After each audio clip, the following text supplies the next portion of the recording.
सर्वांनी या सर्वांचे आपण राजीनामे घ्या आणि नवीन रक्ताला, नवीन तरुणांना संधी द्या। अगदी फ्रंटलचे सगळे अध्यक्षपासून तर संपूर्ण प्रदेशाध्यक्षपासून सर्वांची नवीन निवड करा। शक्यतोवर सामान्य कार्यकर्त्याला भेटणारा मराठा समाजाव्यतिरिक्त तरुण कार्यकर्त्याला आपण संधी द्या। राज्यामध्ये वेगळं वातावरण चालू आहे, पण आपल्याला पवार साहेबांच्या नेतृत्वाचा फायदा घ्यायचा असेल आणि जो अध्यक्ष खऱ्या अर्थाने वेळ देऊ शकेल प्रदेशाध्यक्ष म्हणून, अशा अध्यक्षाला आपण आता त्यांच्याकडे जबाबदारी द्या। याचा अर्थ जयंत पाटील साहेब वेळ देत नव्हते असं अजिबात नाही, परंतु नवीन तरुणाला आता संधी द्या ही विनंती करतो। आणि एकच छोटी सूचना सांगतो साहेब, ज्याप्रमाणे सर्व मंत्री फिरत असतात आणि कॅबिनेटच्या मीटिंगच्या दिवशी ते इथे येतात, तर प्रत्येक जिल्ह्याची राज्यातली एक तारीख अशी ठरवून द्या की त्या दिवशी प्रत्येक जिल्हा कार्यकारिणीची मीटिंग झालीच पाहिजे आणि त्या दिवशी तालुकाध्यक्ष, विधानसभा क्षेत्र प्रमुख, या तालुक्याचे आमदार, खासदार यांनी कंपल्सरी हजर राहिलंच पाहिजे।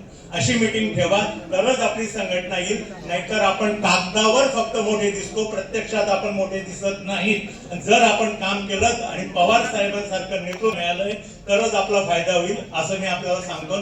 माझे बोलणं संपतो। सर्वांनी या सर्वांचे आपण राजीनामे घ्या आणि नवीन रक्ताला, नवीन तरुणांना संधी द्या।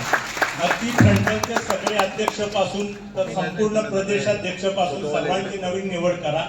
शक्यतोवर सामान्य कार्यकर्त्याला भेटणारा मराठा समाजाव्यतिरिक्त तरुण कार्यकर्त्याला आपण संधी द्या।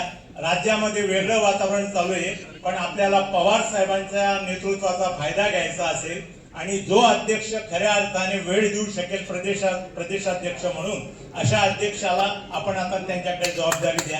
याचा अर्थ जयंत पाटील साहेब वेळ देत नव्हते असं अजिबात नाही, परंतु नवीन तरुणाला आता संधी द्या ही विनंती करतो। आणि एकच छोटी सूचना सांगतो साहेब, ज्याप्रमाणे सर्व मंत्री फिरत असतात आणि कॅबिनेटच्या मीटिंगच्या दिवशी ते इथे येतात, तर प्रत्येक जिल्ह्याची राज्यातली एक तारीख अशी ठरवून द्या की त्या दिवशी प्रत्येक जिल्हा कार्यकारिणीची मीटिंग झालीच पाहिजे आणि त्या दिवशी तालुकाध्यक्ष, विधानसभा क्षेत्र प्रमुख, या तालुक्याचे आमदार, खासदार यांनी कंपल्सरी हजर राहिलंच पाहिजे।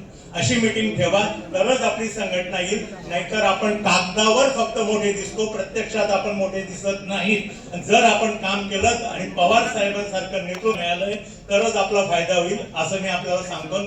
माझे बोलणं संपतो।